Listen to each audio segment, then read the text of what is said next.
La semaine dernière, le Corriere dello Sport révélait une rencontre entre Carlo Ancelotti et les dirigeants de la fédération italienne, FIGC, Roberto Fabricini et Alessandro Costacurta, dans un hôtel de Rome. Le technicien de 58 ans, libre depuis son départ du Bayern Munich, se serait vu proposer un contrat de 2 ans. Une offre inférieure à ce qu'il touchait au Bayern Munich, et qu'il aurait refusé selon la chaîne italienne Mediaset qui annonce ce dimanche que l'ancien entraîneur du Paris Saint-Germain ne sera pas le successeur de Gian Piero Ventura, l'intérimaire depuis l'échec de l'Italie lors des éliminatoires pour la Coupe du Monde 2018 en Russie. La même source précise que Carlo Ancelotti a appelé Alessandro Costacurta, vice-commissaire de la FIGC, afin de l'informer de sa décision. Désormais, l'entraîneur du Zénith Saint-Pétersbourg Roberto Mancini serait le favori pour devenir le prochain sélectionneur de l'Italie.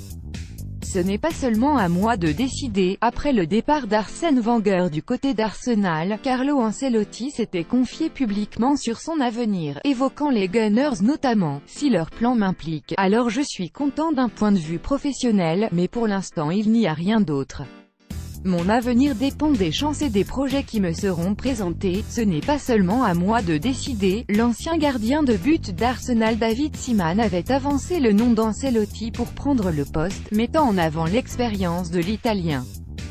Seaman estime que le club a besoin d'un technicien autoritaire pour prendre les choses en main. Idéalement pour moi, il faut un manager très expérimenté avec beaucoup d'envergure, quelqu'un comme Ancelotti, a déclaré Seaman à ESPN FC. Il a déjà été dans de grands clubs, il sait ce qu'il veut de son équipe et il saura aussi quel genre de joueur il veut. Ces derniers jours, plusieurs noms ont circulé, à commencer par Luis Enrique qui serait, selon la presse britannique, le favori pour succéder à Arsène Wenger.